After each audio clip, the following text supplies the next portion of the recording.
India China അതിർത്തിയിലെ സംഘർഷങ്ങൾക്ക് അയവ് വന്നെങ്കിലും ഇന്ത്യൻ സൈന്യം അതീവ ജാഗ്രത തുടരുന്നു.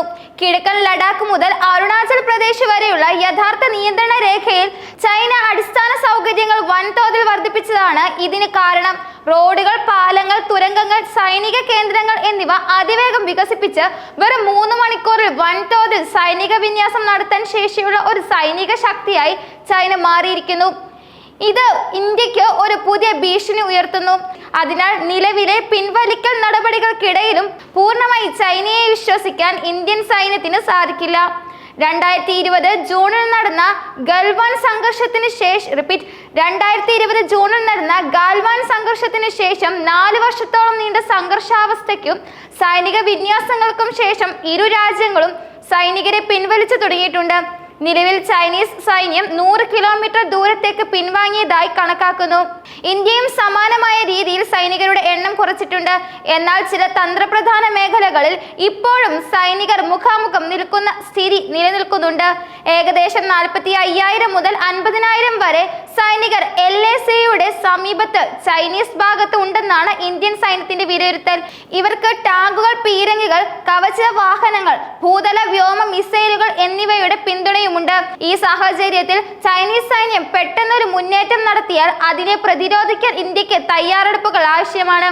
ചൈനീസ് ഭാഗത്ത് സമനിരപ്പായ പ്രദേശങ്ങൾ കൂടുതലായതിനാൽ അതിവേഗം അടിസ്ഥാന സൗകര്യങ്ങൾ വികസിപ്പിക്കാൻ അവർക്ക് കഴിഞ്ഞു. എന്നാൽ ഇന്ത്യയുടെ ഭാഗത്ത് ദുർഘടമായ ഭൂപ്രകൃതിയും കാലാവസ്ഥയും അടിസ്ഥാന സൗകര്യ വികസനത്തിന് വലിയ വെല്ലുവിളികൾ ഉയർത്തുന്നുണ്ട്. റോഡുകൾ, പാലങ്ങൾ, സൈനിക ക്യാമ്പുകൾ എന്നിവയുടെ നിർമ്മാണം വളരെ സാവധാനമാണ് പുരോഗമിക്കുന്നത്. ഈ പ്രതിസന്ധികളെ മറികടക്കാൻ സർക്കാർ അടിയന്തരമായി നടപടികൾ സ്വീകരിക്കണം. ഇന്ത്യയുടെ അടിസ്ഥാന സൗകര്യങ്ങൾ വികസനം പൂർത്തിയാക്കുന്നത് വരെ ചൈനയെ പൂർണ്ണമായി വിശ്വസിക്കാനോ അതിർത്തിയിൽ നിന്ന് സൈന്യത്തെ പൂർണ്ണമായി പിൻവലിക്കാനോ കഴിയില്ലെന്നാണ് സൈനിക മേധാവികളുടെ നിലപാട്. ഇരു രാജ്യങ്ങളും തമ്മിലുള്ള അതിർത്തി തർക്കങ്ങൾ പരിഹരിക്കാൻ 18 തവണ സൈനിക തല ചർച്ചകളും 29 തവണ വർക്കിംഗ് മെക്കാനിസം ചർച്ചകളും നടന്നിട്ടുണ്ട്.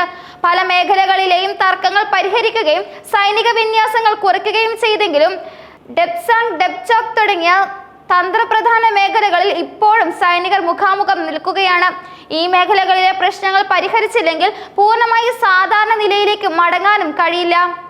ഇന്ത്യൻ സൈന്യം അതിർത്തിയിൽ കൂടുതൽ സേനാവിന്യാസം നടത്തിയില്ലെങ്കിലും ജാഗ്രത തുടരുന്നുണ്ട്. അതിർത്തിയിൽ 12,000 സൈനികരെ ഇന്ത്യ നിലനിർത്തിയിട്ടുണ്ട്. ഇന്ത്യൻ വ്യോമസേന വിമാനങ്ങൾ, ഹെലികോപ്റ്ററുകൾ എന്നിവ ഉപയോഗിച്ച് ആകാശ നിരീക്ഷണവും നടത്തുന്നുണ്ട്. ഇതുകൂടാതെ ഡ്രോണുകൾ, റഡാറുകൾ എന്നിവ ഉപയോഗിച്ചുള്ള നിരീക്ഷണവും ശക്തമാക്കി. ഒരു അപ്രതീക്ഷിത നീക്കം ഉണ്ടായാൽ അതിനെ പ്രതിരോധിക്കാൻ ഇന്ത്യ സജ്ജമാണ്. ഇന്ത്യ ചൈന അതിർത്തിയിലെ തർക്കങ്ങൾ ദീർഘകാലം നിലനിൽക്കുന്നതാണ്. അതിർത്തിയിൽ അടിസ്ഥാന സൗകര്യങ്ങൾ വികസിപ്പിക്കുന്നതിൽ ഇരു രാജ്യങ്ങളും മത്സരിക്കുന്നുണ്ട്. ഈ സാഹചര്യം യുദ്ധമുണ്ടാക്കാനുള്ള സാധ്യത വർദ്ധിപ്പിക്കുന്നു. അതിനാൽ നയതന്ത്രപരമായ നീക്കങ്ങളും ശക്തമാക്കേണ്ടതുണ്ട്. അതിർത്തി തർക്കങ്ങൾ പരിഹരിക്കാൻ ഇരു രാജ്യങ്ങളും ചർച്ചകൾ തുടരുന്നുണ്ടെങ്കിലും ഒരു അന്തിമ തീരുമാനത്തിലെത്താൻ ഇനിയും ഏറെ ദൂരം സഞ്ചരിക്കാനുണ്ട്. അതേസമയം ചൈനയുടെ നീക്കങ്ങൾ ഇന്ത്യയുടെ സുരക്ഷയ്ക്ക് വലിയ വെല്ലുവിളി ഉയർത്തുന്നു. ചൈന അതിർത്തിയിൽ നടത്തുന്ന നിർമ്മാണ പ്രവർത്തനങ്ങൾ സൈനികപരമായ ലക്ഷ്യങ്ങളുള്ളതാണെന്ന് പ്രതിരോധ വിദഗ്ധർ അഭിപ്രായപ്പെടുന്നു. ചൈനയുടെ ഈ നീക്കങ്ങൾ ഇന്ത്യയെ സാമ്പത്തികമായി ദോഷകരമായും ബാധിക്കും. അതിർത്തിയിലെ തർക്കങ്ങൾ ഇന്ത്യയുടെ സാമ്പത്തിക വികസനത്തിന് തടസ്സമാകും. ഈ സാഹചര്യം മറികടക്കാൻ ഇന്ത്യക്ക് കൂടുതൽ തന്ത്രപരമായി നീങ്ങേണ്ടതുണ്ട്. ഇന്ത്യൻ പ്രതിരോധ മന്ത്രാലയവും സൈന്യവും ഈ സാഹചര്യത്തെ ഗൗരവമായി കാണുന്നുണ്ട്. സൈനികരെ പിൻവലിച്ചാലും ചൈനയുടെ ഓരോ നീക്കവും നിരീക്ഷിച്ചുകൊണ്ടേയിരിക്കും. ഈ ഒരു സാഹചര്യത്തിൽ ചൈനയെ പൂർണ്ണമായി വിശ്വസിക്കാനാകില്ല. ഈ പ്രശ്നം പരിഹരിക്കാൻ നയതന്ത്രപരമായ നീക്കങ്ങളും സൈനികപരമായ തയ്യാറെടുപ്പുകളും ഒരുപോലെ പ്രധാനമാണ്.